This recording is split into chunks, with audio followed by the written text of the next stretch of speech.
Villains are the heart of any great story, but did you know they might actually be more important than the hero?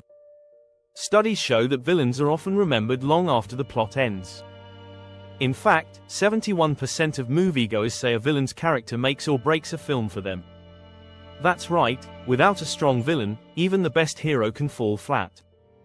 But here's the shocking part: the most memorable villains aren't the ones with the most power. They're the ones with depth, charm, and a compelling backstory. Think about it: why does everyone still quote Darth Vader or fear the Joker? It's not because they're just evil, but because they're interesting.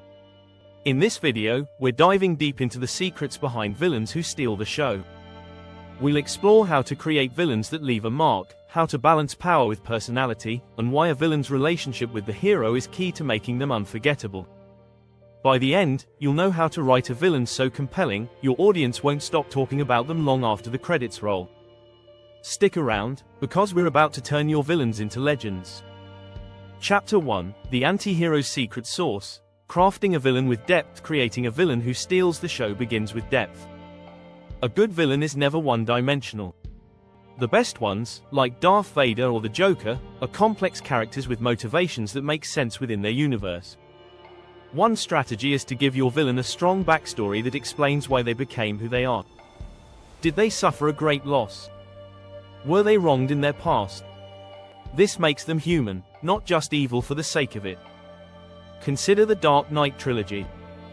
The Joker isn't evil just because he has a philosophy and a deep desire to break societal norms. His chaotic nature stems from his own twisted sense of justice. When writing your villain, ask yourself, what shaped them?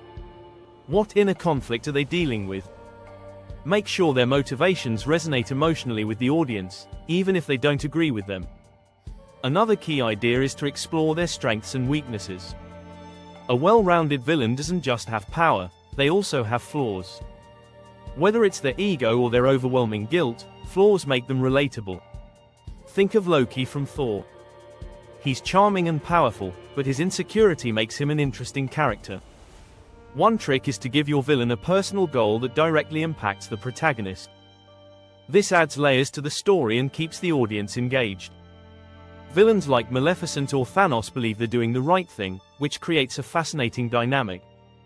When villains are written this way, they feel like more than just an obstacle, they become a force of nature in the plot. Remember, depth is also about contrast. Pair your villain's traits with the hero's strengths and weaknesses. The villain should challenge the hero in ways that force growth. This tension keeps the audience invested, rooting for the hero, but intrigued by the villain. Chapter 2: Sympathy for the Devil. When villains elicit empathy, what if your villain could make the audience feel sorry for them? The best villains often blur the line between good and evil. Take, for example, The Godfather's Michael Corleone. He starts as a war hero, but his descent into crime is full of regret and internal struggle. Audiences find themselves empathizing with his choices, even though he's not entirely good.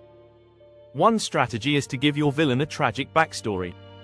If the villain was once innocent or pure, but a significant event twisted them, the audience will start to see them as more than just a monster.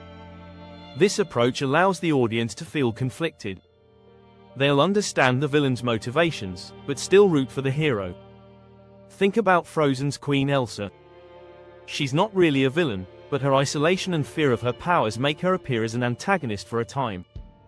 The moment you show vulnerability in a villain, whether through loneliness, guilt, or fear, the audience is more likely to connect emotionally. Also, consider the villain's choices.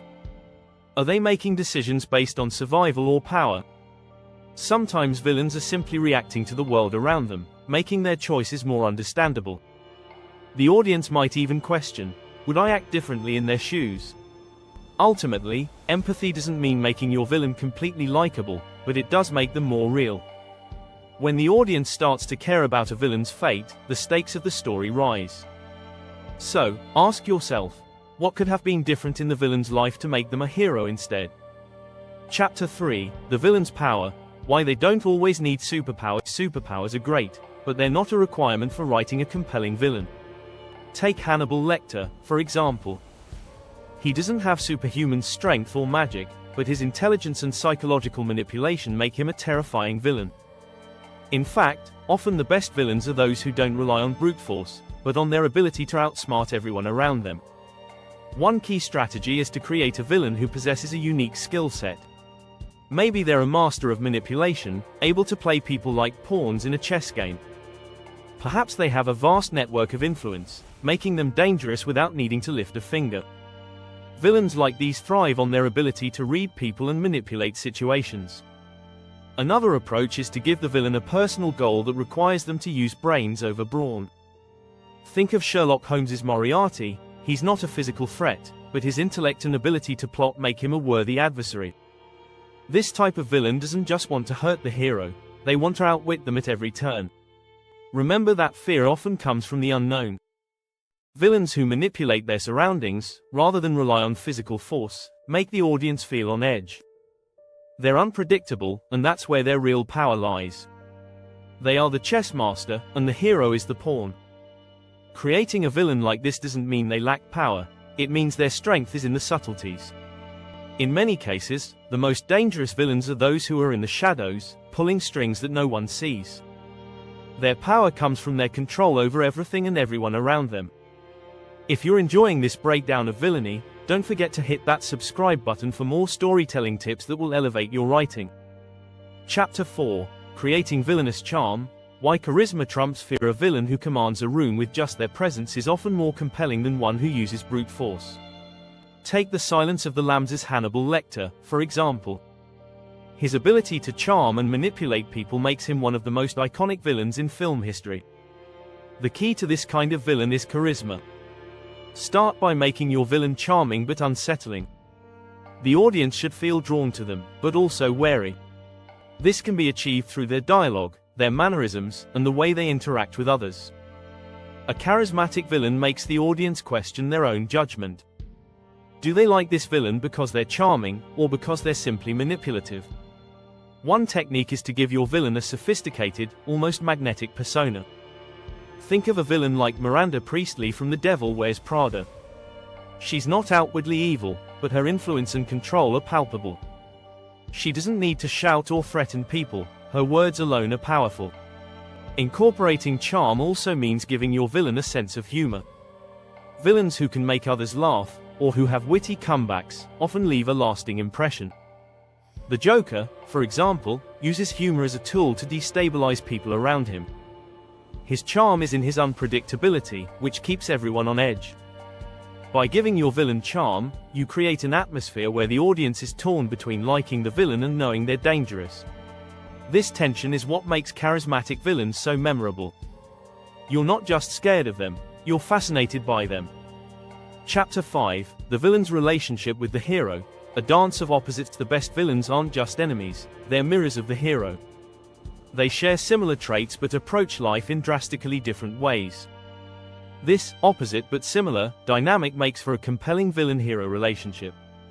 Think of Harry Potter's Voldemort and Harry. They both came from similar backgrounds, yet Voldemort chose a path of evil, and Harry chose a path of good. A good villain challenges the hero, forcing them to grow. They represent everything the hero fears or despises about themselves. The villain's strengths are often the hero's weaknesses, and this creates a push and pull that keeps the audience engaged. One way to develop this relationship is by giving the villain a similar skill set to the hero.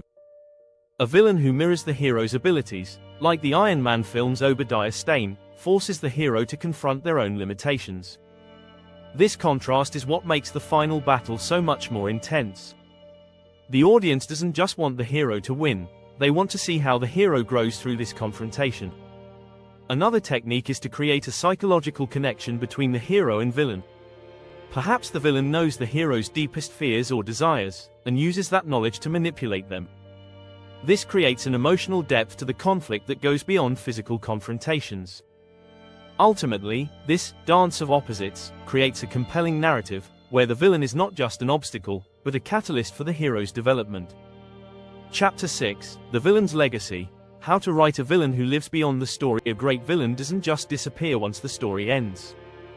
They leave a lasting impact. Think of the Wizard of Oz's Wicked Witch, her legacy lingers, even after she's defeated. The key to creating a villain with staying power is to make sure they leave something behind, whether it's a memorable line, a shocking moment, or a psychological impact. Start by giving your villain something iconic, whether it's a catchphrase, a signature move, or a memorable look. Villains like Darth Vader and Hannibal Lecter are unforgettable because they have these elements that resonate beyond the movie. These details help ensure the villain sticks with the audience long after the credits roll. Another technique is to allow your villain's actions to have long-term consequences. Even if the villain is defeated, their influence can still be felt. Perhaps their actions sparked a movement or left the hero with lasting scars. This gives the villain a sense of continuity, as though they're still alive in the world, even after their physical death. Legacy isn't just about power, it's about influence. A villain who changes the course of events, shifts the balance of power, or leaves a moral question for the hero to grapple with becomes a part of the larger story. They transcend the narrative and become a symbol.